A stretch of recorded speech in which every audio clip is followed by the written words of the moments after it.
Shalom, shalom, shalom, shalom, mes chers frères et sœurs à travers le monde, soyez bénis, que la grâce et la paix du Seigneur soient avec chacun d'entre vous.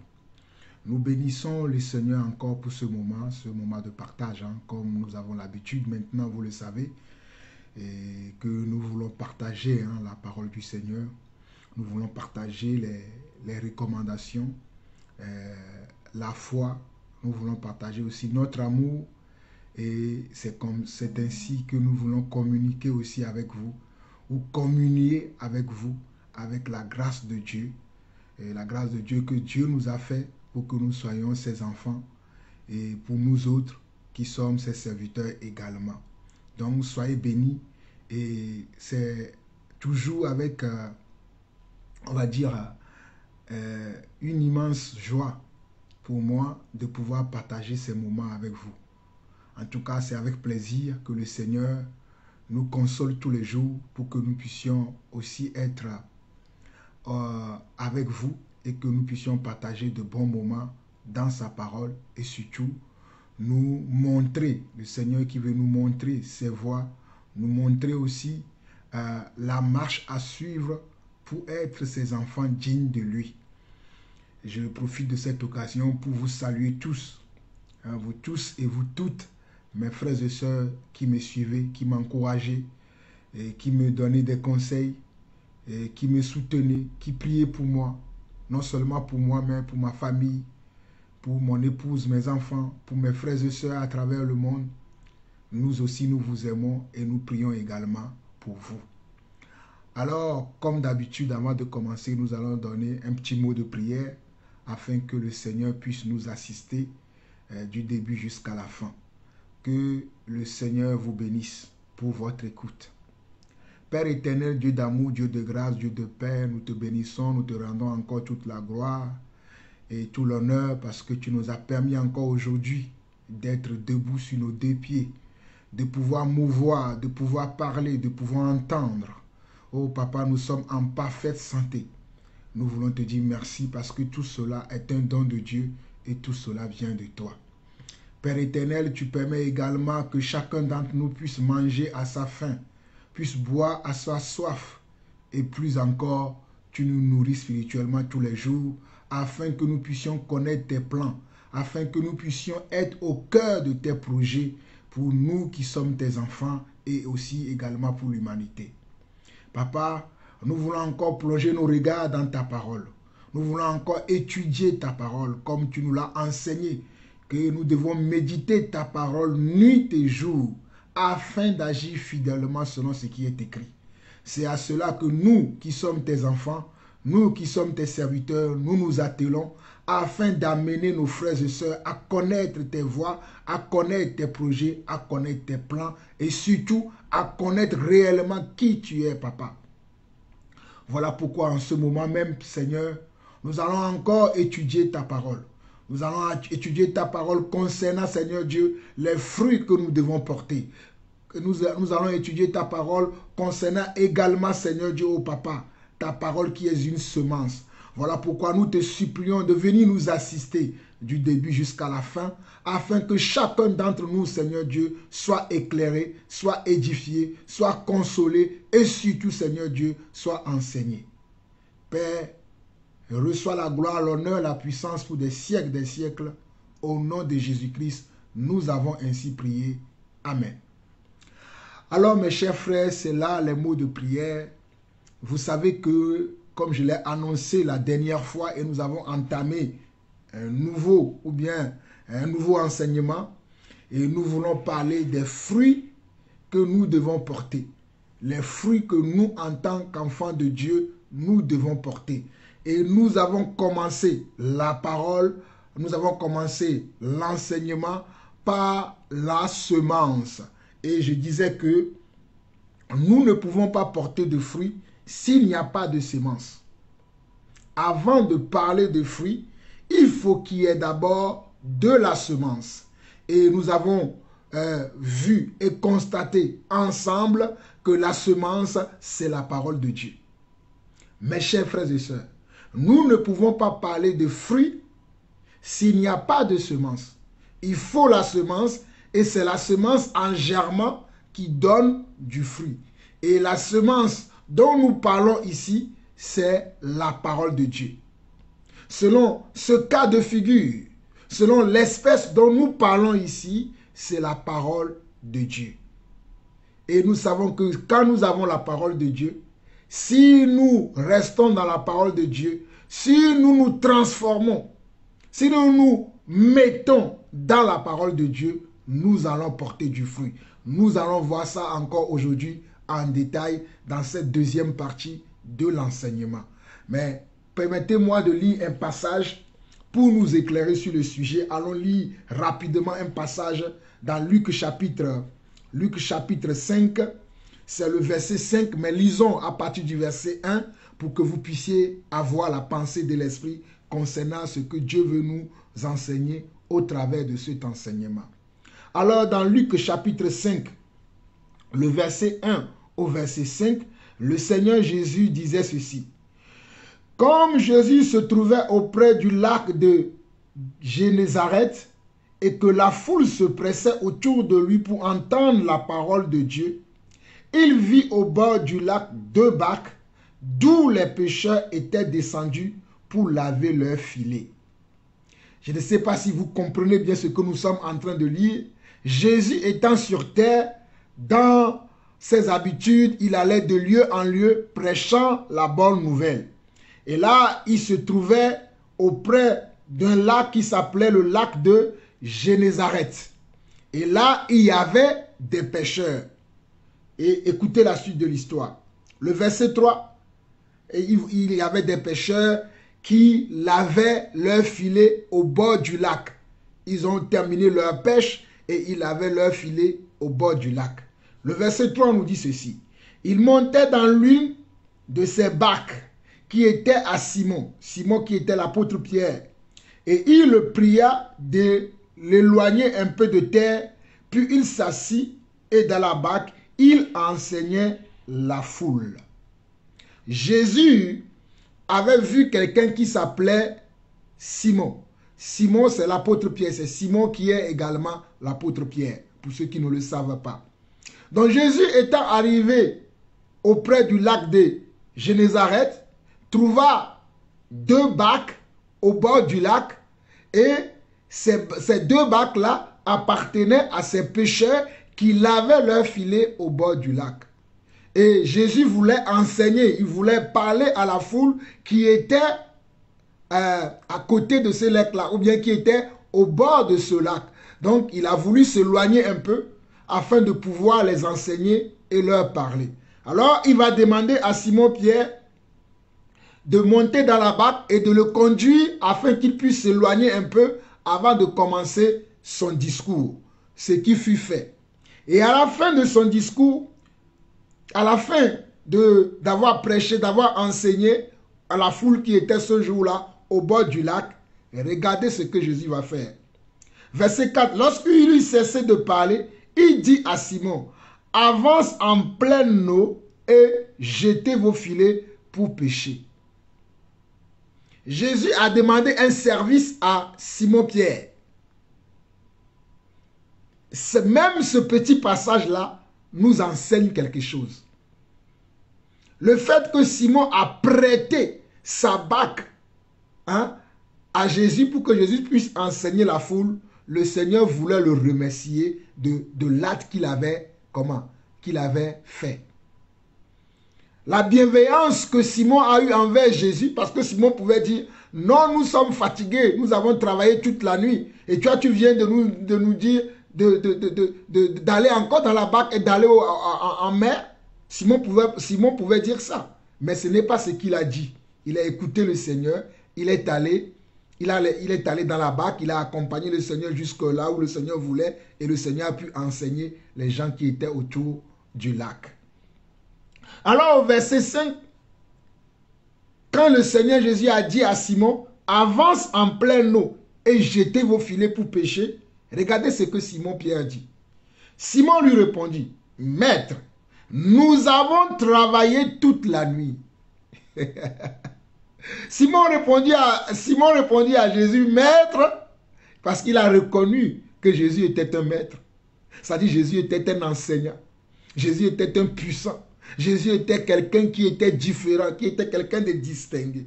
Alors il va dire, maître, nous avons travaillé toute la nuit sans rien prendre. Mais sur ta parole, je jetterai le filet.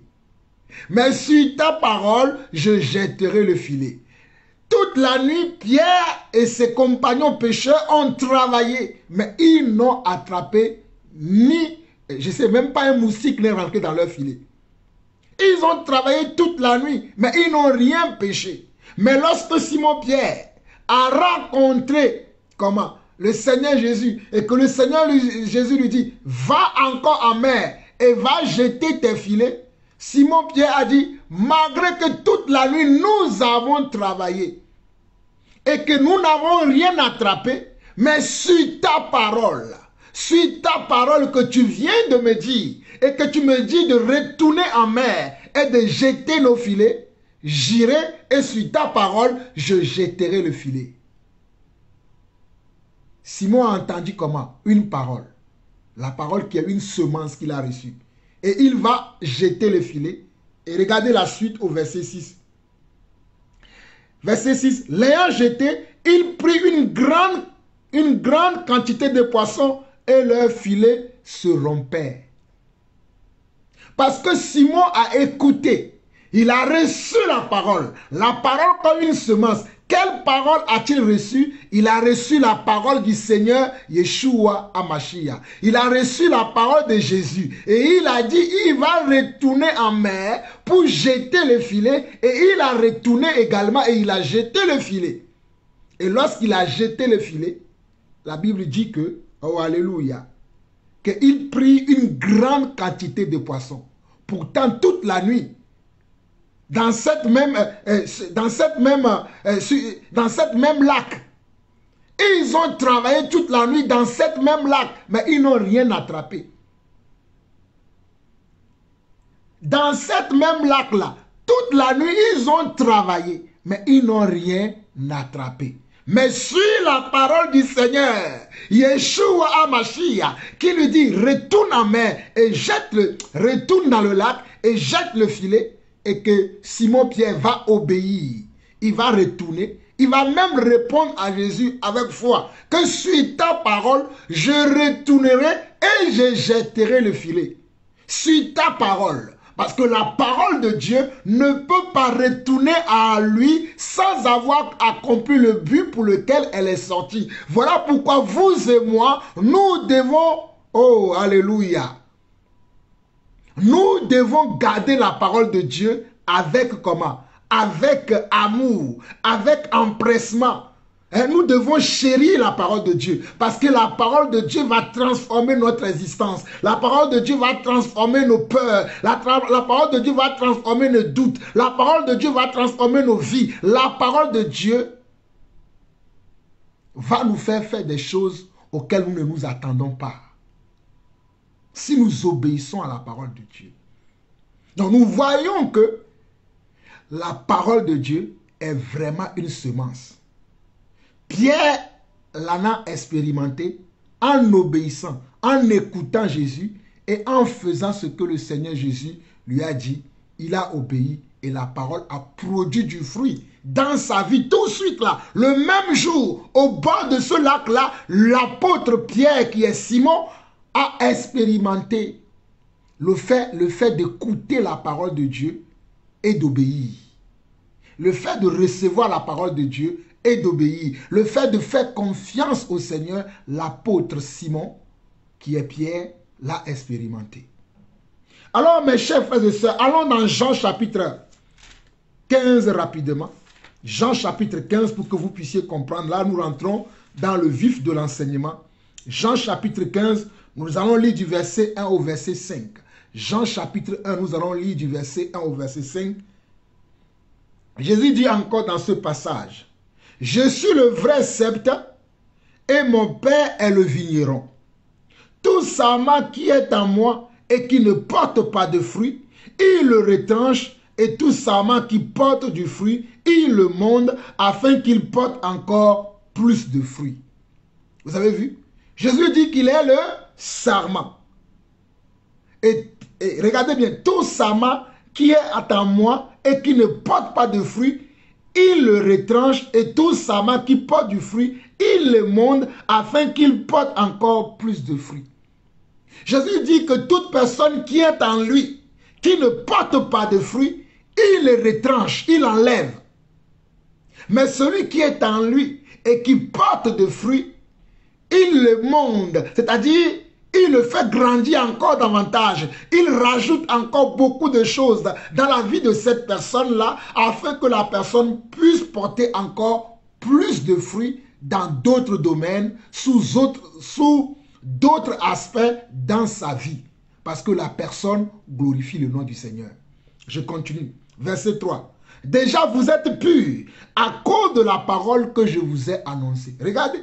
Déjà vous êtes purs à cause de la parole que je vous ai annoncée. Lorsque nous écoutons la parole de Dieu et que nous acceptons cette parole nous purifie. Cette parole enlève tout déchet de notre vie. Cette parole enlève tout ce qui n'est pas bon qui est dans notre vie. Cette parole va nous purifier. Cette parole va nous sanctifier. Cette parole va nous justifier. Quand nous l'écoutons avec comment? Avec obéissance, avec empressement et que nous marchons selon cette parole. Verset 4. Demeurez en moi et je demeurerai en vous. Demeurez en moi et je demeurerai en vous. Comme le sarment ne peut de lui-même porter du fruit s'il ne demeure attaché au sceptre, ainsi vous ne le pouvez pas non plus si vous ne demeurez en moi. Comme le sarment ne peut pas porter, comment? Du fruit s'il n'est pas attaché au sceptre. C'est-à-dire, comme la branche ne peut jamais porter du fruit s'il n'est pas attaché à la racine, en d'autres mots, c'est ce que Jésus veut dire. Comme une plante, pour que une plante puisse porter du fruit, les branches d'une plante puissent porter du fruit, il faut que les branches soient toujours attachées à la racine qui est enfoncée dans la terre pour que la racine puisse nourrir les branches afin que les branches, au moment convenable, puissent donner leurs fruits. C'est juste ce que Jésus veut dire par là. Il continue.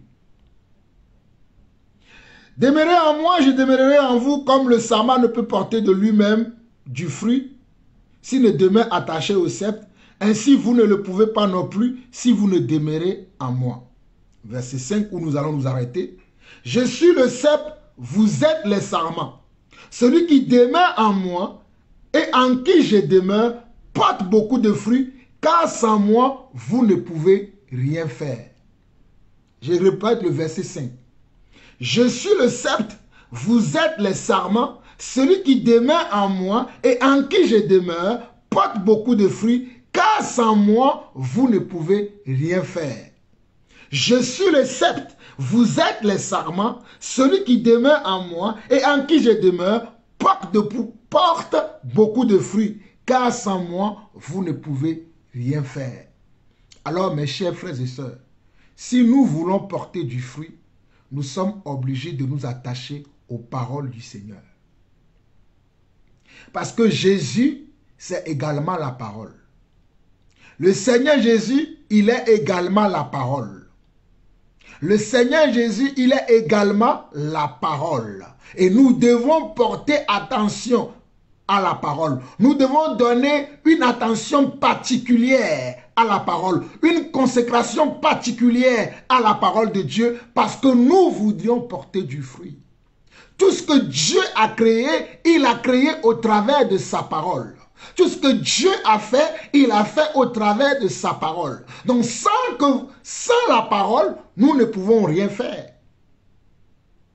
La parole qui est Jésus, sans lui ou sans elle, nous ne pouvons rien faire. Sans la parole de Dieu, sans la consécration, sans l'amour de la parole, sans la vie de la parole, sans la soumission à la parole, sans l'obéissance à la parole de Dieu, nous ne pouvons rien faire.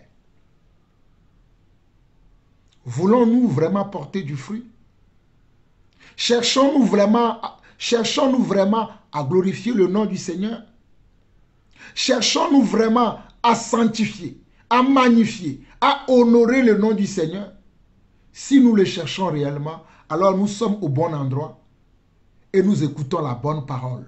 Celle qui va nous amener à s'en rendre compte, celle qui va nous amener à porter du fruit, celle qui va nous amener à comprendre la pensée du Seigneur par rapport à ce qui concerne les fruits que nous devons porter.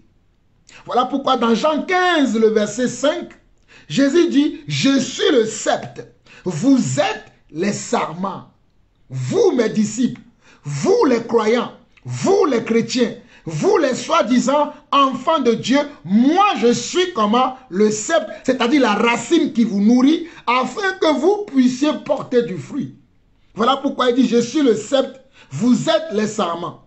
Celui qui demeure en moi et en qui je demeure. » Celui qui demeure en moi veut dire celui qui garde mes paroles. Et en qui je demeure, celui en qui je domine. Mes paroles sont toute sa vie. Je demeure, porte beaucoup de fruits. Si je demeure en quelqu'un, cela veut dire si mes paroles sont en vous, si mes paroles sont vos inspirations, votre vie, votre caractère, votre manière de penser, votre manière de voir les choses, si c'est ma parole qui est votre perception des choses, alors vous allez forcément porter beaucoup de fruits.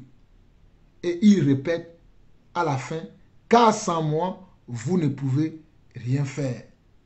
Alors mes chers frères et sœurs, si nous sommes arrivés par là, nous comprenons que sans Jésus, nous ne pouvons rien faire. Et comme nous l'avons déterminé tout à l'heure, que Jésus étant la parole de Dieu, sans la parole de Dieu, nous ne pouvons rien faire. Nous avons besoin de la parole de Dieu. Et la parole de Dieu, ce sont les commandements de Dieu, ce sont les préceptes de Dieu, ce sont les ordonnances de Dieu, ce sont les conseils de Dieu, ce sont l'amour et l'esprit de Dieu. La parole est toutes ces choses, dans toutes ces formes, et nous devons chérir la parole de Dieu. Alors, si nous voulons porter du fruit, nous devons savoir que selon la parole de Dieu, il y a plusieurs types de fruits. Selon la parole de Dieu, il y a plusieurs types de fruits. Selon la parole de Dieu, il y a plusieurs types de fruits. Je veux parler des fruits de l'esprit, mais avant de parler des fruits de l'esprit, sachez qu'il y a d'autres fruits selon la parole de Dieu. Il y a d'autres fruits qui existent selon la parole de Dieu et qui sont également pour nous les croyants et qui sont également pour nous les enfants de Dieu. Alors, nous avons les fruits des entrailles, nous avons également les fruits de la terre, nous avons également les fruits du travail, nous avons les fruits de la justice et enfin, nous avons les fruits de l'esprit. Et ce matin, aujourd'hui, nous allons parler des fruits des entrailles, des fruits de la terre, les fruits du travail et les fruits de la justice. Aujourd'hui, nous allons parler des fruits des entrailles, des fruits de la terre, les fruits du travail et les fruits de la justice. Et dans la suite des temps, nous parlerons des fruits de l'esprit. Donc nous commençons aujourd'hui à rentrer dans la profondeur de cet enseignement de comment porter du fruit ou quels sont les fruits que nous devons porter pour que le Seigneur soit glorifié. Alors pour commencer, nous allons parler des fruits des entrailles et nous allons aller dans Genèse chapitre 1. Genèse chapitre 1, alléluia, et nous allons lire le verset 28. Genèse chapitre 1, le verset 28. Genèse chapitre 1, le verset 28 dit ceci. Oh, alléluia, béni soit le Seigneur Dieu pour sa parole. On peut même lire à partir du verset 26 pour que vous puissiez mieux comprendre. Genèse chapitre 1 à partir du verset 26. Puis Dieu dit, faisons l'homme à notre image, selon notre ressemblance, et qu'il domine sur les poissons de la mer, sur les oiseaux du ciel, sur le bétail, sur toute la terre, et sur tous les reptiles qui rampent sur la terre. Dieu créa l'homme à son image, il le créa à l'image de Dieu, il créa l'homme et la femme. Dieu créa l'homme à son image, il le créa à l'image de Dieu, il créa l'homme et la femme. Alors mon frère, ma soeur, toi qui m'écoutes, tu es selon l'espèce de Dieu et tu dois porter du fruit.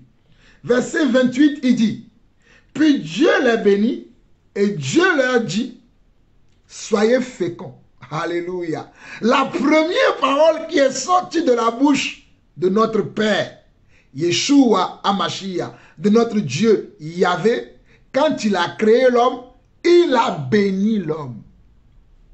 Dieu a béni l'homme pour que l'homme puisse produire des fruits, pour que l'homme soit béni, pour que l'homme soit comblé de bien, pour que l'homme soit comblé de bonnes choses, pour que l'homme soit comment? Oh, alléluia, dans une bénédiction totale. Voilà pourquoi Dieu dit, on nous dit, oh, alléluia, regardez bien, on nous dit, Dieu les bénit. Genèse 1, verset 28. Dieu les bénit et Dieu leur dit, soyez féconds. Soyez féconds veut dire, soyez comment? Fertile.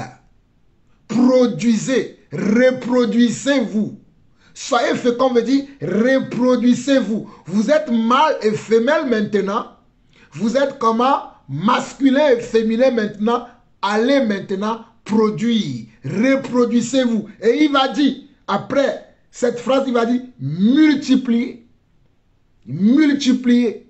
Ne soyez pas seuls, mais multipliez-vous. Multipliez, remplissez la terre. Il va dire, remplissez la terre et assujettissez-la. Et dominez sur tous les poissons de la terre, sur les oiseaux du ciel et sur tout animal qui se meut sur la terre. Fruit des entrailles. Fruit des entrailles. Dieu va dire à l'homme, soyez féconds. Ça, c'est le premier fruit. Soyez féconds. Soyez féconds, multipliez. Soyez féconds, ne soyez pas seuls. Multipliez-vous. Ne soyez pas seuls, mais multipliez-vous. Soyez féconds, multipliez et remplissez la terre. Quand je vois des hommes de Dieu aujourd'hui qui enseignent la contraception dans l'église, je me dis, mais de quel type d'espèce sont ces hommes-là? Quand je vois les enfants de Dieu aujourd'hui qui sont dans ces choses, je me dis, quel type d'enfants de Dieu sont ces personnes? Puisque quand Dieu a créé l'homme, le but de la création de l'homme, c'est que nous puissions multiplier. C'est que nous puissions nous multiplier, de remplir la terre que Dieu a créée. Et aujourd'hui, vous écoutez le monde avec la science. Non, il y a trop d'humains sur la terre. Il faut qu'on arrête la procréation de l'espèce humaine. Voilà pourquoi le diable a mis ça dans la tête des hommes, ce qu'on appelle la contraception. Et aujourd'hui, les enfants de Dieu se retrouvent dans ces choses. Ils ne veulent pas se reproduire parce qu'ils ont peur que s'ils se reproduisent, ils n'auront plus à manger sur la terre. Ils n'auront plus à boire sur la terre. Où est-ce qu'ils vont habiter sur la terre? Et beaucoup d'entre eux se disent, mais comment je vais faire mince alors? Comment je vais faire pour nourrir mon épouse? Comment je vais faire pour nourrir ma famille? Mais ils ont oublié qu'il y a quelqu'un qui a créé le ciel et la terre. Ils ont oublié que quelqu'un a mis l'eau de la mer ou bien l'eau. On voit tout ce que nous voyons dans la création là. Il y a quelqu'un qui a disposé ces choses sur la terre et que cette personne-là a toujours, comment? La terre dans son cœur, a toujours le monde dans son cœur et il ne laissera pas le monde sombrer. Il ne laissera pas le monde se détruire. Alors les enfants de Dieu qui ne connaissent pas Dieu, qui sont mondains, tellement mondains, plus mondains que le mot mondain même, vont dire, nous allons utiliser la contraception. Nous ne voulons pas procréer. Nous ne voulons pas être féconds. Ils empêchent Dieu de pouvoir accomplir ce que Dieu lui-même a dit dans sa parole. Ils vont prendre des médicaments. Certains même, ils prennent ces médicaments, ils prennent comment? Toutes ces dispositions, mais ils arrivent quand même à concevoir. Vous ne pouvez pas arrêter Dieu. Si Dieu a un plan, l'homme ne pourra pas l'arrêter. Si Dieu a un plan pour le monde, si Dieu a un plan pour l'humanité, l'homme ne pourra pas l'arrêter. Dans le plan de Dieu, Dieu veut que l'homme soit fécond, en multipliant, en se multipliant sur la terre. C'est ce que nous appelons les fruits des entrailles. Les fruits de tes entrailles. C'est-à-dire quelque chose qui va sortir de toi. Qui va sortir de toi. Et l'accouplement entre l'homme et la femme fait qu'un autre être humain, selon l'espèce de Dieu, selon l'image de Dieu, naît sur la terre. Alléluia. Mais l'homme veut empêcher ça. Vous voyez comment nous n'obéissons pas à Dieu. Vous voyez comment nous empêchons Dieu de faire sa volonté sur la terre. Que ceux qui ne sont pas matures dans le Seigneur ne comprennent pas mal ce que je suis en train de dire. Pour pouvoir procréer en tant qu'homme et femme, il faut bien évidemment, avant cela, que tu sois un homme mature, une femme mature, qui a fait un bon choix, qui a choisi une bonne épouse, qui a choisi un bon époux, selon la volonté de Dieu. Et après, vous pouvez aller et être comment? Fécond et multiplié. Je ne parle pas des jeunes personnes qui vivent en dehors de Dieu, qui sont dans la fornication, qui sont dans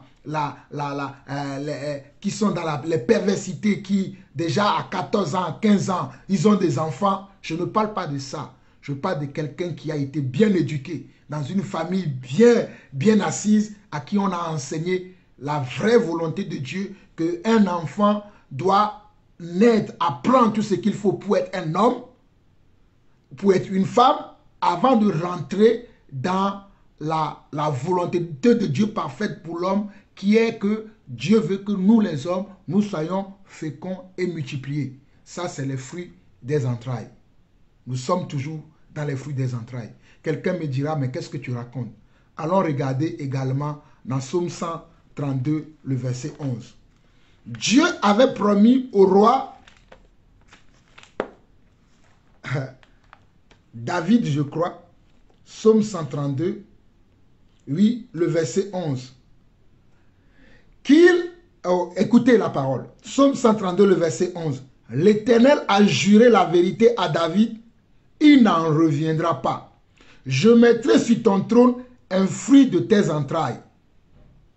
Je mettrai sur ton trône un fruit de tes entrailles. C'est-à-dire, un de tes enfants montera sur le trône que tu as eu en tant que roi David.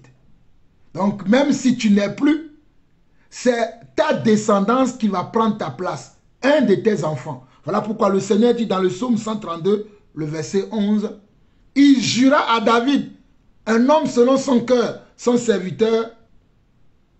L'Éternel a juré à David, il n'en reviendra pas. Je mettrai sur ton trône un fruit de tes entrailles. Je mettrai sur ton trône un fruit de tes entrailles. C'est-à-dire quelqu'un qui descendra de toi. Quelqu'un qui viendra de toi. Je ne mettrai pas quelqu'un d'autre. Je ne mettrai pas un étranger. Je ne mettrai pas quelqu'un qui ne descend pas de ta lignée. Mais je mettrai quelqu'un qui descendra de ta lignée. Alors là, nous sommes encore dans les fruits des entrailles. Donc Dieu a béni également l'homme pour que l'homme puisse être béni, même physiologiquement. Dieu a béni l'homme pour que l'homme soit béni physiologiquement. Voilà pourquoi Dieu a dit à l'homme, oh alléluia, soyez féconds, multipliez, remplissez la terre. Soyez féconds, multipliez, remplissez la terre. Donc Dieu a béni l'homme. Allons dans Deutéronome rapidement, Deutéronome chapitre 28.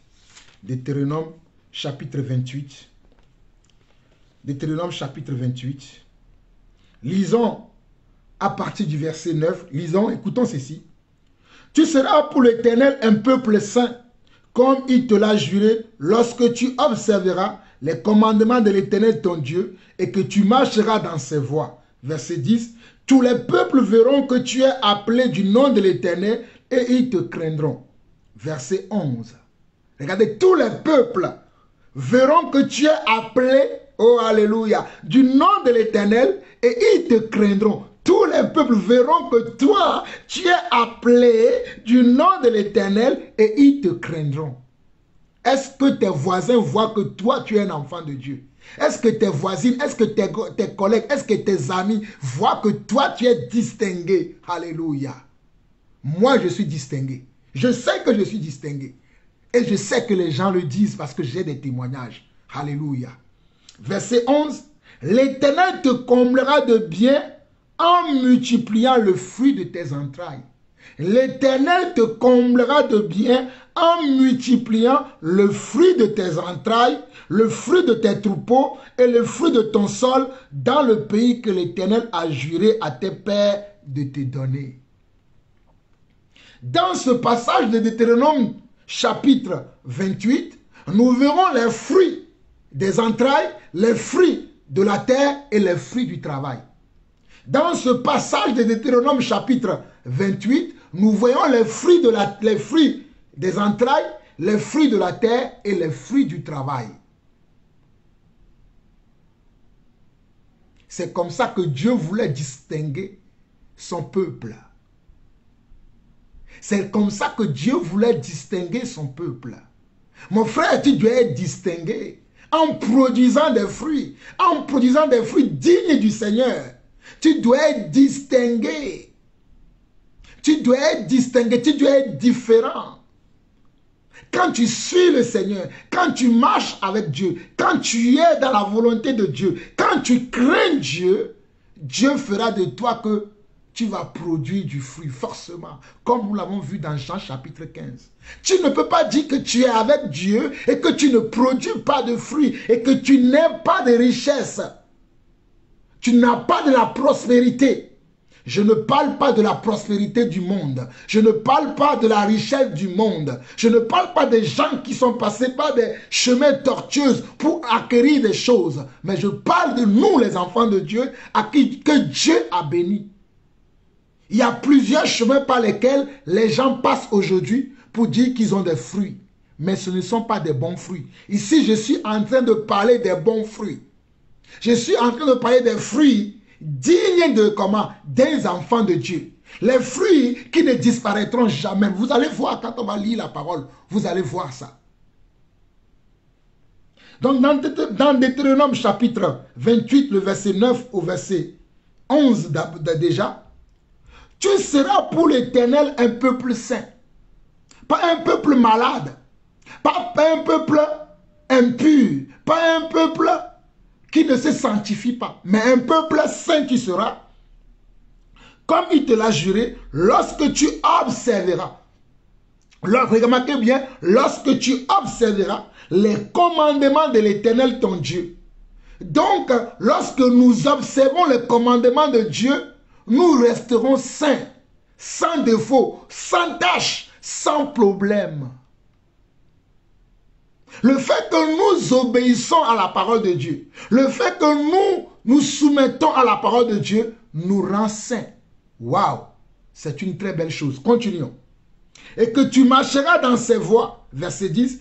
Tous les peuples verront que tu es un appelé du nom de l'Éternel.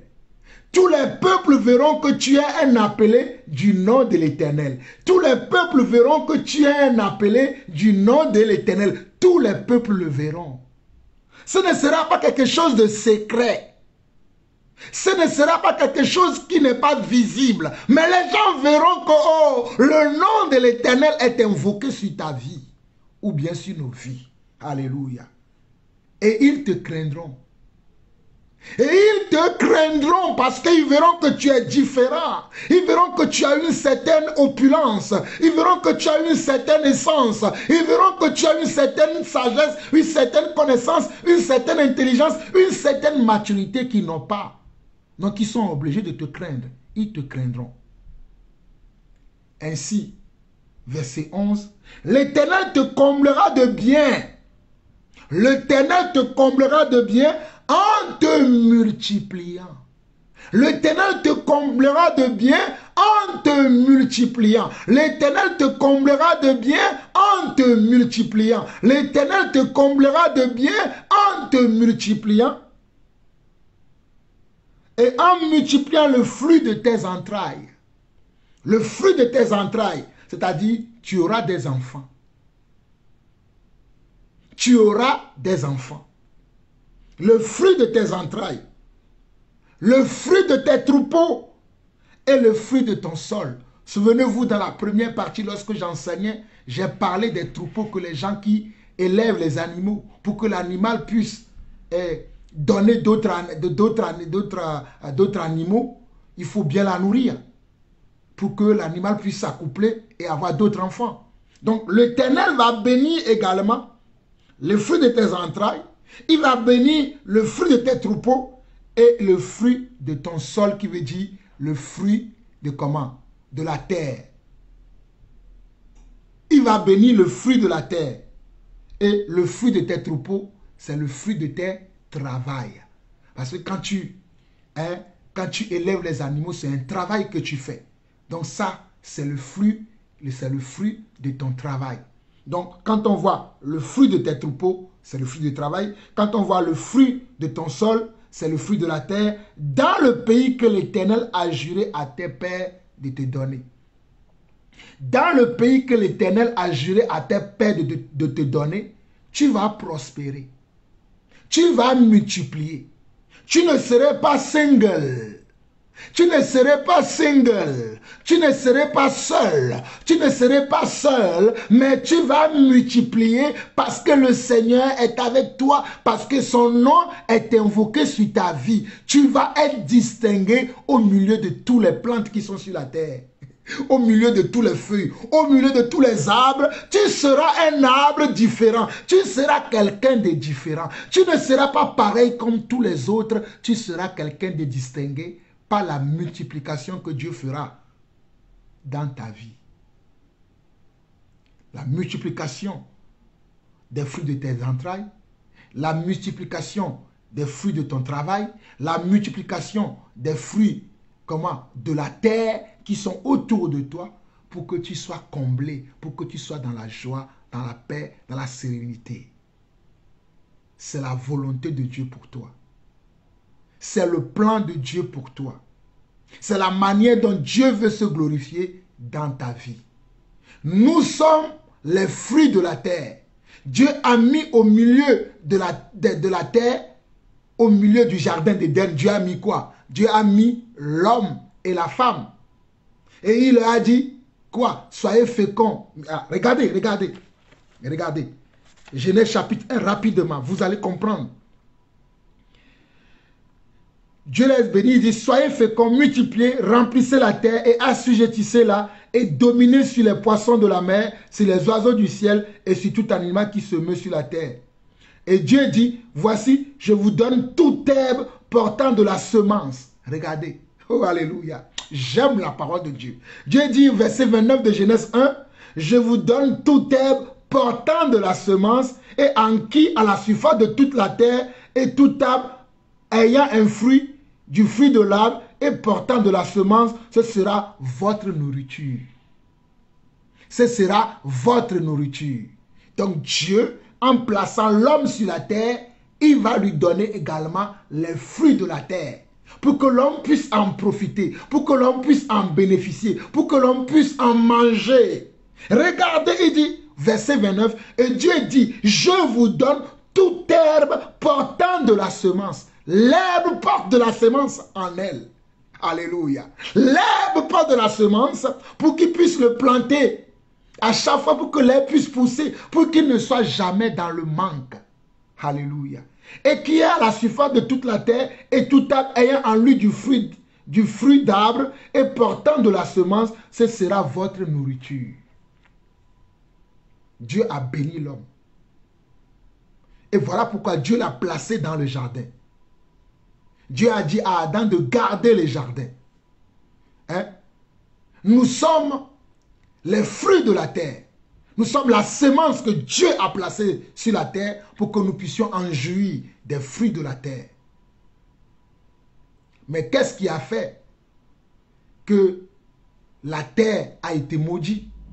Qu'est-ce qui a fait que la terre que Dieu a donnée à Adam a été maudite? Parce que regardez bien dans Genèse chapitre 1, revenons pour que vous puissiez mieux comprendre, saisir les fruits de la terre avant que nous puissions aller plus loin. Tous ces 4 fruits importants que nous sommes en train de voir dans cette deuxième partie de l'enseignement. Regardez le verset 30, ce que Jésus dit encore. Et à tout animal de la terre, à tout oiseau du ciel, et à tout ce qui se meut sur la terre, ayant en soi un souffle de vie, je donne toute herbe verte pour nourriture, et cela fut ainsi. Dieu vit que tout cela Dieu vit tout ce qu'il avait fait, et voici c'était très bon. Ainsi il y eut un soir, il y eut un matin, et ce fut le 6e jour. Donc le 6e jour, Dieu avait préparé tout ce dont l'homme aura besoin sur la terre. Dieu avait mis sur la terre les fruits dont l'homme aura besoin. Il a mis, déjà en l'homme, il a mis comment? La fécondité, en disant à l'homme, soyez féconds, multipliez, remplissez la terre. Puis il a donné comment? Les herbes avec leurs semences, que l'homme puisse planter chaque fois sur la terre la semence, et que la semence puisse donner. Il a dit les arbres qui ont de la semence en eux. Il a dit les fruits aussi qui ont de la semence en eux, afin que l'homme puisse planter à chaque moment, hein, que l'homme puisse avoir un travail, pour que l'homme puisse travailler dans le jardin et profiter de comment? Profiter de son travail. C'est pour ça qu'il lui donne aussi les animaux du ciel, les animaux de la terre, pour que cela soit la nourriture de l'homme, pour que l'homme ne soit privé de rien. Alléluia. Pour que l'homme ne soit privé de rien. Donc nous venons de voir les fruits des entrailles, les fruits du travail, les fruits de la terre. Je dis nous venons de voir 3 fruits. Fruits des entrailles, fruits de la terre, fruits du travail.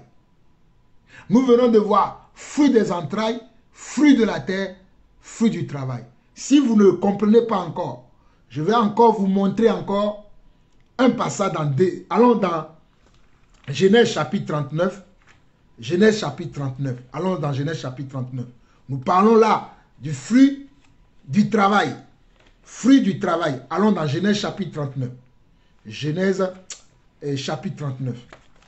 Genèse chapitre 39. Lisons le verset 2. Genèse chapitre 39. Regardez. L'Éternel fut avec lui et la prospérité l'accompagna. Il habitait dans la maison de son maître l'Égyptien. Regardez le verset 3. Son maître vit que l'Éternel était avec lui et que l'Éternel faisait prospérer entre ses mains tout ce qu'il entreprenait. Ici, nous sommes en train de parler de Joseph. Dieu avait tellement béni Joseph que tout ce que les mains de Joseph touchaient prospérait entre ses mains. C'était quoi? C'est ça le fruit du travail. C'est ça le fruit du travail. Tout ce que les mains de Joseph touchaient prospérait. Même son père Jacob avait vécu la même chose. Jacob élevait les animaux. Vous savez comment Jacob a trompé même son oncle Laban qui l'avait dupé parce que Jacob Jacob plutôt voulait Rebecca. Mais son oncle l'a trompé en lui donnant Léa. Et Jacob a eu une intelligence. Parce que son oncle lui a dit qu'il devait travailler 7 ans pour avoir la femme qu'il voulait. Quand son oncle l'a trompé, il devait travailler encore plus 14 ans. Nous n'avons pas le temps de voir tout ça. Je vous résume l'histoire. Hein? Et il devait travailler 14 ans. Et qu'est-ce que Jacob a fait? Jacob a fait quoi? Il a mis quelque chose.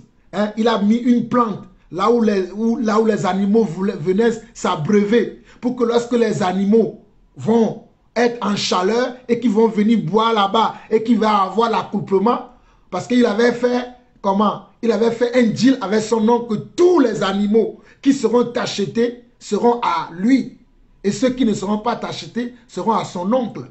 C'est comme ça que Jacob a fait même pour prospérer dans la maison de son oncle là-bas. Et Dieu avait béni son petit-fils. Dieu a béni son fils. Hein?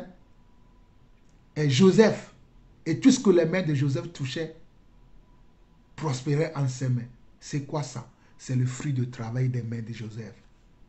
C'est le fruit de son travail. Regardez bien Genèse 39, le verset 3 Son maître vit que l'Éternel était avec lui et que l'Éternel faisait prospérer entre ses mains tout ce qu'il entreprenait. Tout ce que Joseph entreprenait, le Seigneur faisait prospérer entre ses mains. C'est quoi ça? C'est le fruit du travail. C'est le fruit du travail. Les gens qui n'aiment pas travailler. Quand tu travailles, Dieu va bénir ce que tu fais et tout ce que tu vas faire, tu vas réussir. Dieu va bénir tes mains. Tout ce que tes mains vont toucher, tu vas prospérer. Alors c'est le fruit du travail. Même le travail a un fruit. Dans le monde, quand nous travaillons à la fin du mois, à la fin de la journée, à la fin de la semaine, ceux qui sont payés journalièrement ont un salaire. Tous ceux qui sont payés hebdomadairement ont un salaire. Ceux qui sont payés mensuellement ont un salaire. Je suis un comptable. Je sais comment faire une fiche de paye. Il y a des gens qui sont payés par jour. Ils ont un salaire journalier. Il y a des gens qui sont payés par semaine. Ils ont un salaire hebdomadaire. Il y a des gens qui sont payés comment? Par mois. Ils ont un salaire mensuel. Il y a même des gens qui sont payés annuellement. Ils ont un salaire annuel. Et à la fin de leur travail, ils reçoivent quoi? Un salaire, ce qui est égal au fruit de leur travail qu'ils ont fait. Voilà pourquoi dans le monde, on dit un travail mérite un salaire. Un travail mérite un salaire. C'est-à-dire un travail mérite un fruit. C'est le fruit de ce que tu fais. C'est ça, c'est le résultat. Ce sont des avantages. Nous avons déterminé que le fruit, ce sont les avantages. Ce sont les résultats de l'effort que l'homme fournit. Amen. Donc nous voyons ici que même Joseph est béni dans son travail. Donc le travail que nous faisons doit aussi porter du fruit. C'est-à-dire, doit être quelque chose qui réussit. Si le travail ne réussit pas, comment est-ce que tu vas profiter de ce travail-là? Si ce que tu fais ne réussit pas, comment est-ce que tu vas profiter de cela? Puisque nous avons dit que le fruit, ce sont des profits, ce sont des avantages, ce sont des résultats. Les fruits dont nous parlons, ce sont des avantages, ce sont des profits, ce sont des résultats des actions que nous menons. Alléluia. Que ce soit au niveau spirituel ou même que ce soit au niveau physiologique, au niveau naturel. Alors le travail de Joseph lui procurait des fruits, des résultats. Voilà pourquoi dans Genèse 39, le verset 3, on dit « Son maître vit que l'Éternel était avec lui et que l'Éternel faisait prospérer entre ses mains tout ce qu'il entreprenait. » Tout ce que Joseph entreprenait, lui réussissait. Tout ce que Joseph entreprenait, lui réussissait. Alléluia. Tout ce que Joseph entreprenait, lui réussissait. Regardez bien. Allons lire quelque chose dans Deutéronome chapitre 30. Après, nous reviendrons dans Deutéronome chapitre 28. Deutéronome chapitre 30, le verset 9. Regardons ce que la Bible nous enseigne là. Deutéronome chapitre 9. Même avant d'arriver, bon, lisons le chapitre 9. Deutéronome chapitre 30, le verset 9 par contre. Deutéronome chapitre 30, le verset 9. L'Éternel ton Dieu te comblera de bien en faisant prospérer tout le travail de tes mains. L'Éternel ton Dieu te comblera de bien en faisant prospérer tout le travail de tes mains, le fruit de tes entrailles, le fruit de tes troupeaux et le fruit de ton sol. Le fruit de ton sol qui est le fruit de la terre. Le fruit de ton sol qui est le fruit de la terre. Le Seigneur le fera prospérer. Donc il y a le fruit de la terre, il y a le fruit des entrailles, il y a le fruit, comment? Il y a le fruit du travail que nous recevons par nos mains. C'est que tout ce que nos mains touchent. Il y a les gens qui ont une agilité avec la main. Oh, alléluia. Que le Seigneur bénisse tes mains. Mon frère, ma soeur, que le Seigneur te bénisse. Regardez, Deutéronome 30, le verset 9. L'Éternel, ton Dieu, te comblera de bien. L'Éternel, ton Dieu, te comblera de bien. C'est l'Éternel, ton Dieu, qui te comblera de bien. Ce n'est pas en volant les gens. Il y a des gens qui ont beaucoup de biens aujourd'hui, mais c'est parce qu'ils ont volé leurs frères, ils ont volé leurs sœurs, ils sont des voleurs. Je ne parle pas de ces gens-là. Ça, ce n'est pas les biens qui sont les fruits du travail. Ça, c'est les biens qui sont les fruits du vol. Et ces biens-là, tout bien mal acquis ne profite jamais à son possesseur.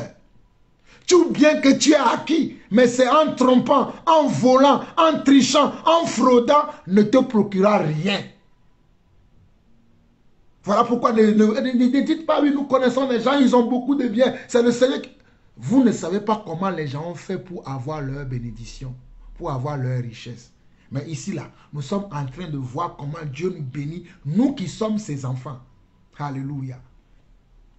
L'Éternel, ton Dieu, te comblera de biens en faisant. Qu'est-ce qu'il va faire pour te combler de biens? En faisant prospérer tout le travail de tes mains.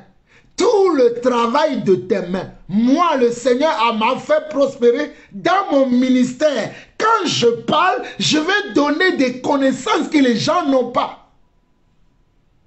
Ben oui, je sais ce que je parle. Je sais de quoi je parle. Parce que je sais que quand j'enseigne, quand je parle, je me mets à parler de la parole de Dieu. Puisque Dieu m'a béni, Dieu a fait de moi un apôtre dans son église. Lorsque je me mets à enseigner, la sagesse de Dieu vient se loger en moi pour que je révèle les vérités cachées. C'est aussi un fruit. C'est aussi un travail. Alléluia que je fais. Mais c'est Dieu qui bénit ce travail-là. Amen. Alors je continue, dit, l'Éternel ton Dieu te comblera de bien en faisant prospérer tout le travail de tes mains. Le fruit de tes entrailles, regardez, ici on parle de tous les fruits. Hein. Le fruit de tes entrailles, le fruit de tes troupeaux, et le fruit de ton sol, et le fruit de ta terre, la terre sur laquelle tu vis, la terre sur laquelle il y a des arbres fruitiers, il y a des herbes, il y a des plantes, ça va prospérer. Car l'Éternel prendra de nouveau plaisir à ton bonheur, comme il prenait plaisir à celui de tes pères. Le Seigneur prend plaisir à notre bonheur. Quand nous sommes dans le bonheur, le Seigneur prend plaisir. Quand nous sommes dans la joie, quand nous sommes dans la paix, le Seigneur prend plaisir à cela. Il ne peut pas nous laisser seuls. Il prend plaisir à nous voir être heureux, à nous voir être épanouis, à nous voir être dans la joie, à nous voir être comment? Dans la plénitude de ce qu'il a préparé pour nous. Mais si je lis ici dans Deutéronome 30 à partir du verset 7, regardez bien. L'Éternel ton Dieu fera tomber toutes ces malédictions sur tes ennemis, sur ceux qui t'auront haï et persécuté. Et toi, tu reviendras à l'Éternel, tu obéiras à sa voix et tu mettras en pratique tous ces commandements que je te prescris aujourd'hui. Donc, la bénédiction de Dieu est toujours liée, comment? À notre manière d'obéir à Dieu. La bénédiction de Dieu est toujours liée à notre manière dont nous, comment? Nous nous comportons avec sa parole. Parce que sa parole est la sémence et sa parole représente lui-même. Donc notre bénédiction est toujours liée à la manière dont nous marchons avec la parole de Dieu, à la manière dont nous chérissons la parole de Dieu, à la manière dont nous gardons la parole de Dieu. Alléluia. Revenons dans Deutéronome chapitre 28 rapidement pour que vous puissiez comprendre bien ce que le Seigneur fait là. Si nous arrivons maintenant dans Deutéronome chapitre 28, nous arrivons maintenant à partir du verset 12. Suivons la lecture. L'Éternel te comblera de bien. Verset 11 plutôt. Je vais recommencer à partir du verset 11 pour descendre et vous allez comprendre ce qui va faire que l'homme ne sera plus comment? Dans les fruits. L'homme n'aura plus les fruits de ses mains. L'homme n'aura plus les fruits de ses entrailles. L'homme n'aura plus les fruits de la terre. L'homme n'aura plus les fruits comment? De son travail. Voici ce qui va se passer quand l'homme ne va plus avoir ces choses. Allons-y. L'Éternel te comblera de bien en multipliant le fruit de tes entrailles, le fruit de tes troupeaux et le fruit de ton sol dans le pays que l'Éternel a juré à tes pères de te donner. L'Éternel t'ouvrira son bon trésor, le ciel, regardez. l'Éternel ouvrira son bon trésor, le ciel, pour envoyer à ton pays la pluie en son temps et pour bénir tout le travail de tes mains. Et pour bénir tout le travail de tes mains. Oh, alléluia. Tu prêteras à beaucoup de nations et tu n'emprunteras pas. Tu prêteras à beaucoup de nations et tu n'emprunteras pas. Quand on est un enfant de Dieu béni, c'est nous qui prêtons aux autres. C'est nous qui donnons aux autres. C'est nous qui donnons aux autres et nous ne recevons pas.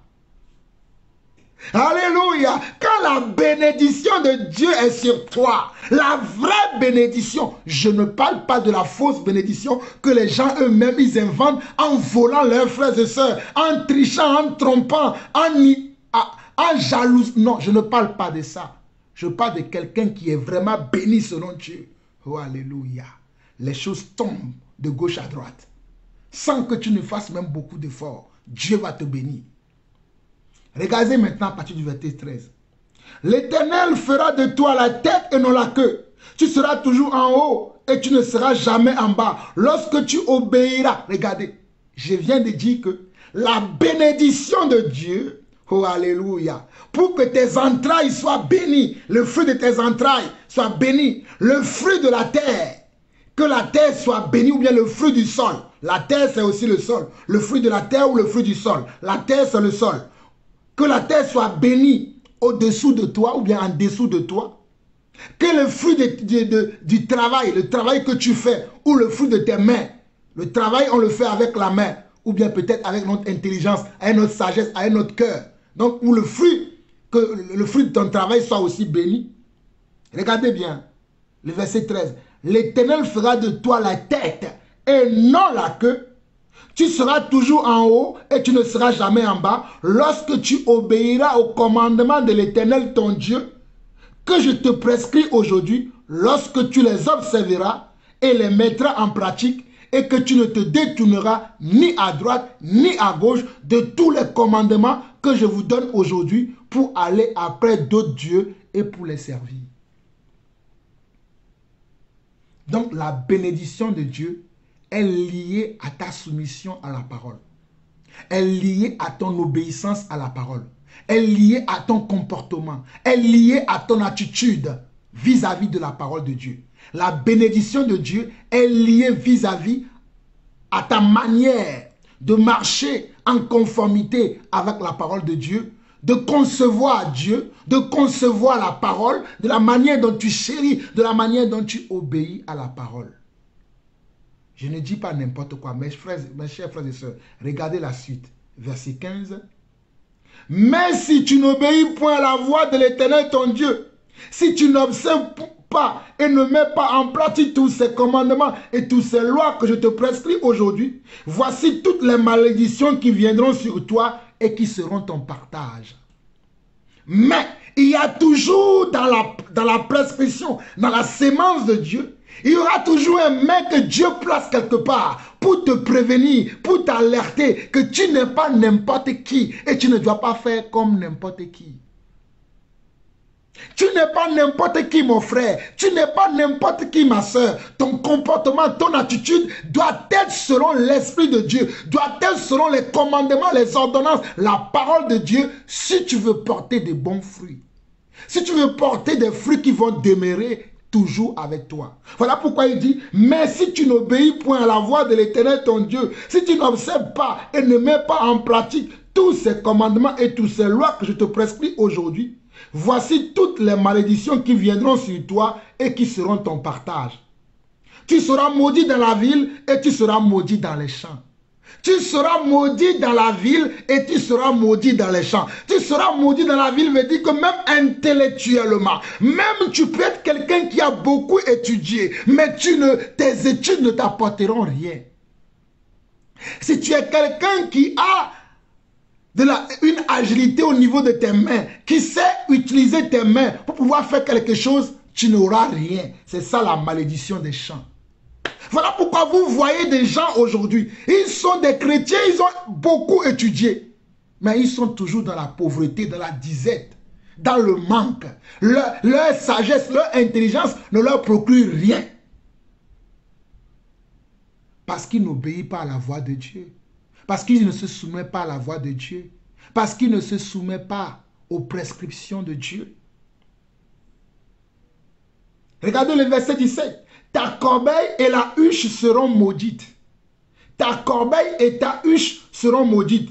Le fruit de tes entrailles, le fruit de ton sol, les portées de ton gros et de ton menu bétail, toutes ces choses seront maudites. Le fruit de tes entrailles, même ton ventre sera maudit. Même ton ventre sera maudit. Alléluia. Le fruit de ton sol, le fruit de la terre sera maudit. Les portées de ton gros et de ton menu bétail, toutes ces choses seront maudites. Verset 19. Tu seras maudit à ton arrivée et tu seras maudit à ton départ. Tu seras maudit à ton arrivée et tu seras maudit à ton départ. Regardez le verset 20. L'Éternel enverra contre toi la malédiction, le trouble et la menace au milieu de toutes les entreprises que tu feras. Regardez bien, l'Éternel enverra contre toi la malédiction, le trouble et la menace au milieu de toutes les entreprises que tu feras, jusqu'à ce que tu sois détruit, jusqu'à ce que tu périsses promptement à cause de la méchanceté de tes actions qui t'aura porté à m'abandonner. À cause de la méchanceté de tes actions qui t'aura porté à m'abandonner. L'Éternel attachera à toi la peste jusqu'à ce qu'elle te consume dans le pays dont tu vas entrer en possession. L'Éternel te frappera de langueur, de fièvre, d'inflammation, de chaleur brûlante, de dessèchement, de jaunisse et de gangrène qui te poursuivront jusqu'à ce que tu périsses. Regardez le verset 23, le verset 24. Le ciel sur ta terre sera d'airain et la terre sous toi sera de fer. La terre deviendra tellement sèche qu'elle sera dure comme le fer. Le ciel sera d'airain. Le ciel qui doit te donner la pluie sera d'airain au-dessus de toi.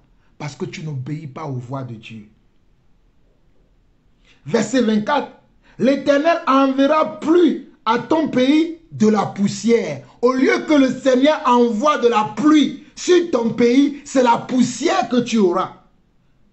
Et de la poudre, et il en descendra du ciel sur toi jusqu'à ce que tu sois détruit. L'Éternel te fera battre par tes ennemis. L'Éternel te fera battre par tes ennemis. Au lieu que tes ennemis s'éloignent de toi, au lieu que tes ennemis doivent te craindre, non, ils ne vont pas te craindre. Ils vont te faire du mal, le mal sur mal, parce que tu as abandonné ton Dieu. Alléluia. N'abandonnons pas le Seigneur. N'abandonnons pas le Seigneur. Regardez bien.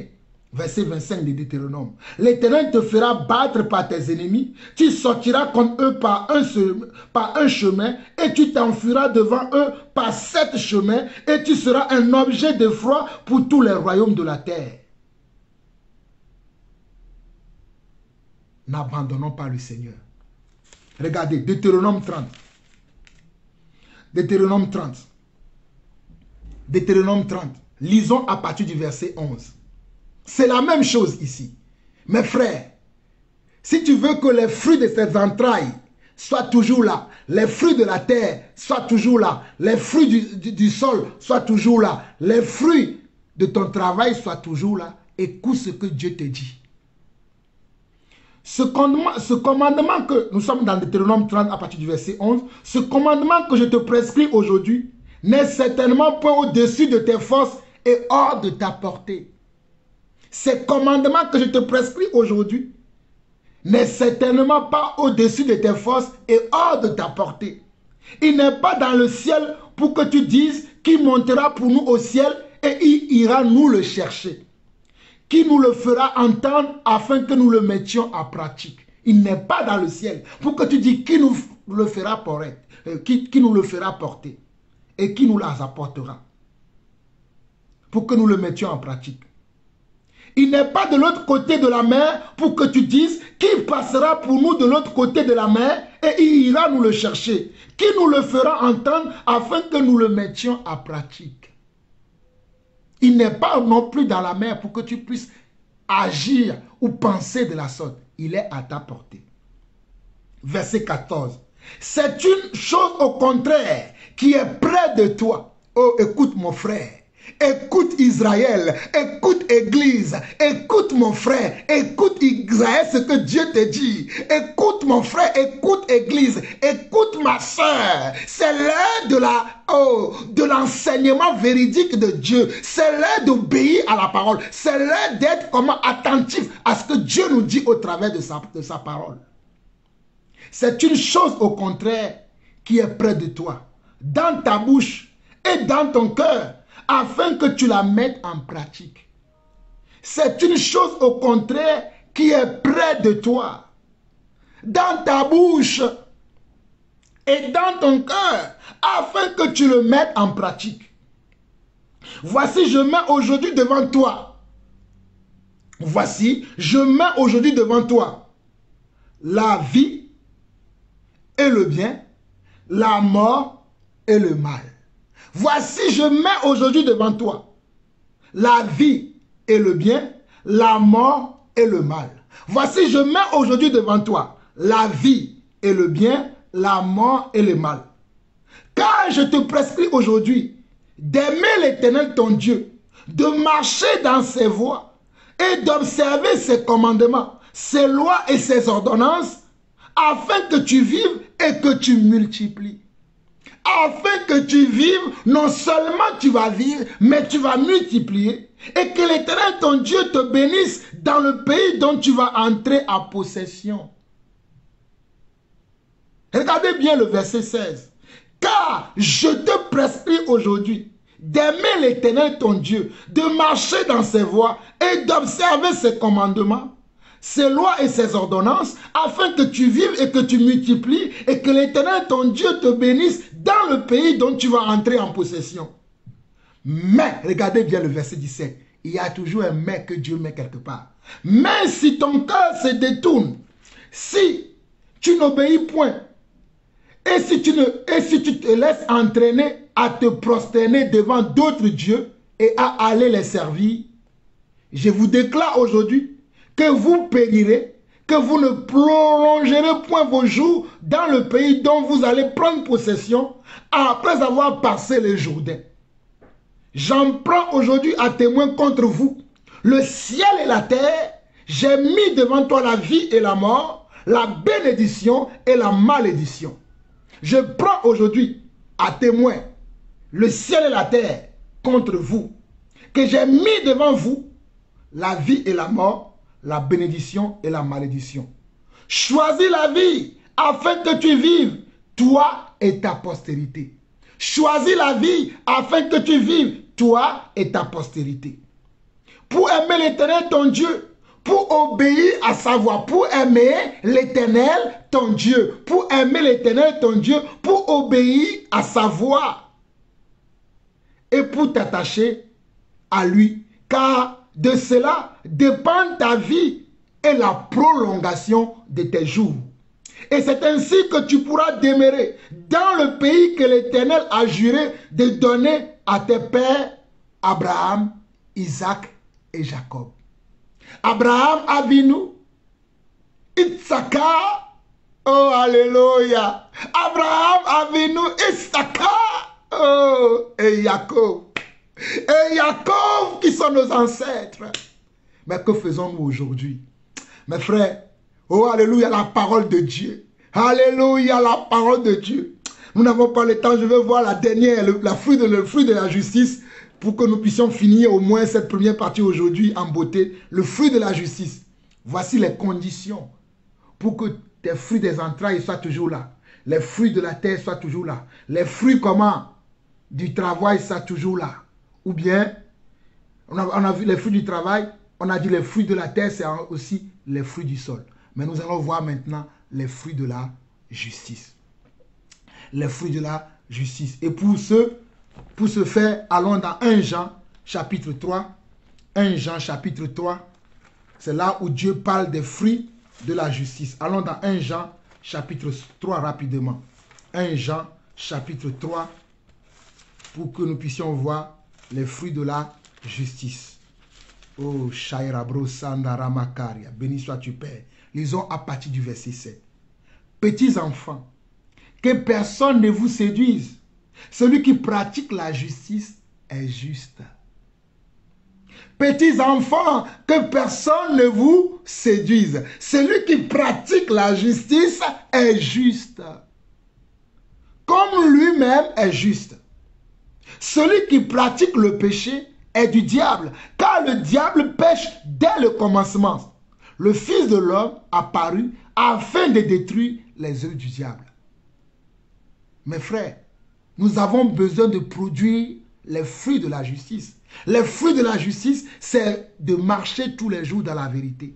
C'est de marcher tous les jours dans la justice selon Dieu. Pas la justice selon le monde, pas la justice selon la chair, pas la justice selon nos coutumes, nos us et coutumes, nos traditions, mais la justice selon Dieu. C'est ça le fruit de la justice. Voilà pourquoi dans 1 Jean 3, à partir du verset 7, l'apôtre Jean dit, « Petits enfants, que personne ne vous séduise. Que personne ne vous séduise. Que personne ne vous séduise. Celui qui pratique la justice est juste. » Celui qui pratique, ça veut dire celui qui mène une vie de justice est lui-même juste. Il est juste comme lui-même, c'est-à-dire comme Dieu aussi est juste. Celui qui pratique au contraire le péché est du diable, car le diable pêche dès le commencement. Le Fils de Dieu apparut afin de détruire les œuvres du diable. Le Fils de Dieu apparu afin de détruire les œuvres du diable, pour que toi et moi nous ne soyons plus dans le péché, pour que toi et moi nous abandonnions le péché et que nous ayons une vie juste. Mais pourquoi aujourd'hui sommes-nous encore dans le péché? Pourquoi sommes-nous encore dans les choses que Dieu n'aime pas? Nous l'avons vu tout à l'heure dans Deutéronome chapitre 30, dans Deutéronome chapitre 28. Voilà pourquoi nous sommes maintenant dans le Nouveau Testament. Quand tu pratiques le péché, tu n'es pas né de Dieu. Regardez, verset 9. Quiconque est né de Dieu ne pratique pas le péché, parce que la semence de Dieu, demeure en lui. Celui qui est né de Dieu a la sémence de Dieu en lui. Voilà pourquoi je vous ai dit dans la première partie que Jésus est parti mourir sur la terre afin de se multiplier et de mettre à chacun d'entre nous sa semence afin que nous puissions être comme lui. Oh, alléluia. Quiconque est né de Dieu ne pratique pas le péché, parce que la sémence de Dieu demeure en lui et il ne peut pécher parce qu'il est né de Dieu. Verset 10, c'est là que se font reconnaître les enfants de Dieu et les enfants du diable. C'est là que se font reconnaître les enfants de Dieu et les enfants du diable. C'est là que se font reconnaître. C'est là que se font reconnaître. C'est là où nos yeux s'ouvrent et que nous puissions reconnaître que celui-là, il est de Dieu parce qu'il ne pratique pas le péché. Il marche dans la justice. Il pratique la justice. Il est dans les fruits de la justice. Il est de Dieu. Alléluia. Verset 10 de 1 Jean chapitre 3. C'est par là que se font connaître les enfants de Dieu et les enfants du diable. Quiconque ne pratique pas la justice n'est pas de Dieu, ni celui qui n'aime pas son frère. Quiconque ne pratique pas la justice n'est pas de Dieu. Ne vous trompez pas.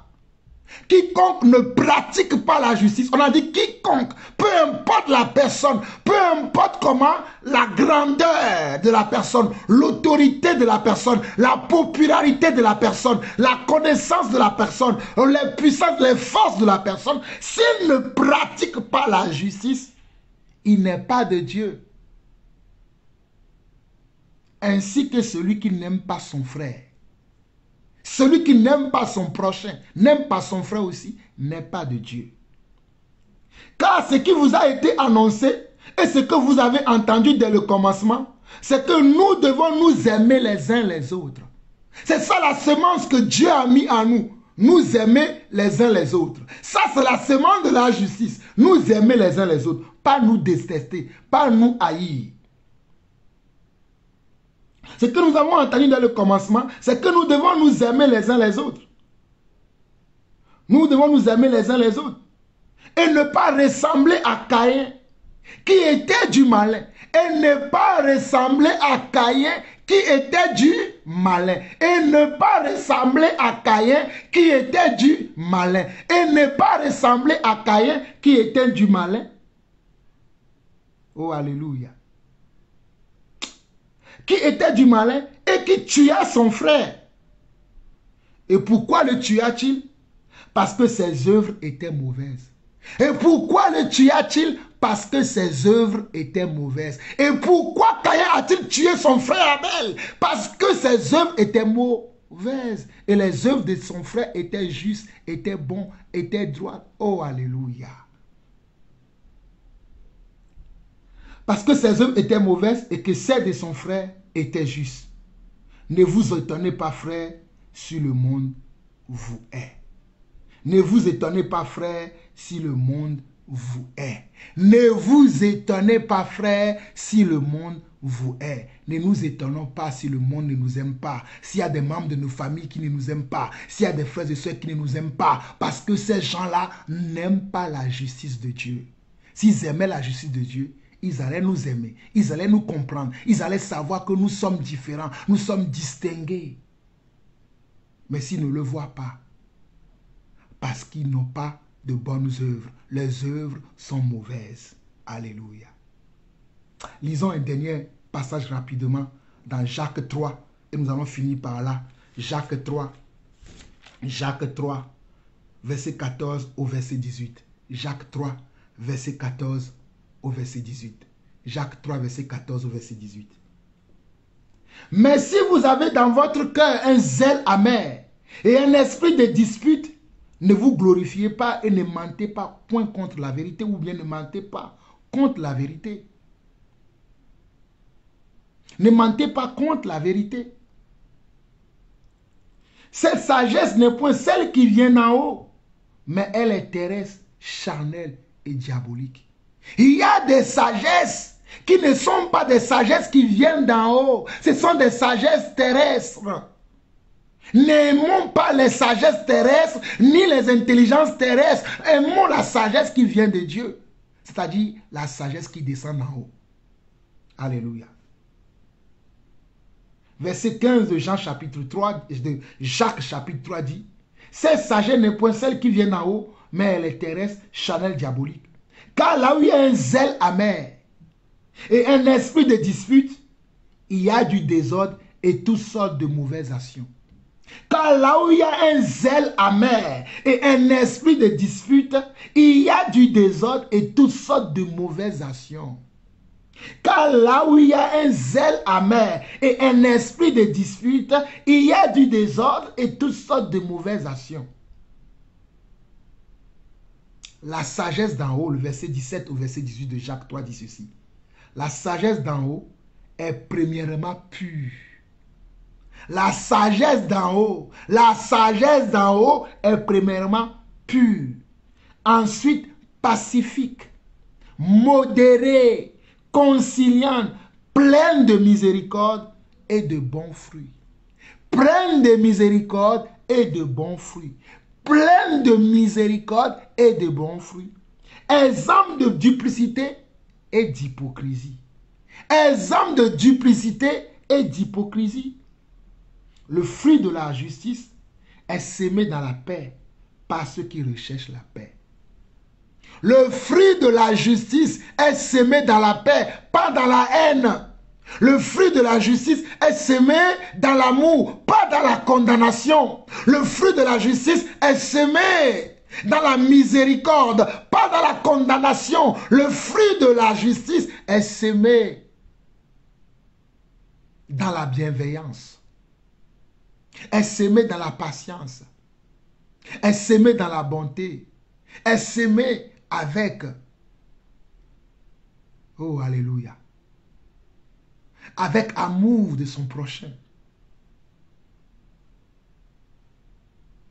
Verset 18 de Jacques chapitre 3. Le fruit de la justice est sémé dans la paix par ceux qui recherchent la paix. Le fruit de la justice est semé dans la paix par ceux qui recherchent la paix. Le fruit de la justice est semé dans la paix par ceux qui recherchent la paix, pas ceux qui recherchent la guerre, pas ceux qui recherchent comment la jalousie, l'envie, les querelles. Voilà pourquoi au verset 14 on nous dit, mais si vous avez dans votre cœur un zèle amer, mais si vous avez dans votre cœur un zèle amer, tout dépend de l'état de notre cœur. Quel est l'état de ton cœur? Est-ce que ton cœur est un cœur pur? Est-ce que ton cœur est un cœur saint? Est-ce que ton cœur est un cœur juste? Mais si vous avez dans votre cœur un zèle amer et un esprit de dispute, les gens qui font les disputes de mots, tu as employé tel mot, il fallait employer tel mot, il fallait faire... Les gens qui sont dans les disputes de mots, fuyez-les. Ne vous glorifiez pas et ne mentez pas contre la vérité. Ne vous glorifiez pas et ne mentez pas contre la vérité. Ne vous glorifiez pas dans ce cas et ne mentez pas contre la vérité. Cette sagesse dont vous vous mesurez que vous êtes sage n'est pas celle qui vient d'en haut, mais elle est terrestre, charnelle et diabolique. Car là où il y a un zèle amer et un esprit de dispute, là où il y a un zèle amer et un esprit de dispute, c'est-à-dire un esprit de querelle, un esprit qui cherche la querelle. Il y a des gens, ils ne cherchent que la querelle. Vous ne pouvez pas discuter avec eux. Vous ne pouvez pas échanger avec eux. Ils sont tout le temps dans un esprit de querelle, de haine, d'envie, de jalousie, de combat tout le temps avec vous. Car là où il y a un zèle amer et un esprit de dispute, il y a du désordre, il y a toutes sortes de mauvaises actions. La sagesse d'en haut est premièrement pure. La sagesse d'en haut est premièrement pure, ensuite pacifique, modérée, conciliante, pleine de miséricorde et de bons fruits. Exemple de duplicité, d'hypocrisie. Le fruit de la justice est semé dans la paix par ceux qui recherchent la paix. Mes chers frères et sœurs, il y a beaucoup à dire encore, il y a beaucoup à expliquer encore, il y a beaucoup à développer encore, mais c'est ainsi que le Seigneur m'a utilisé encore aujourd'hui. Nous lui rendons toute la gloire, l'honneur, la puissance pour des siècles, au nom de notre Seigneur Jésus-Christ, Yeshua HaMashiach. Que son nom soit toujours béni, que sa paix, sa joie et son amour soient toujours avec vous. Vous avez écouté votre frère, le serviteur, l'apôtre Jean-Paul Lawson. Shalom, shalom et shalom.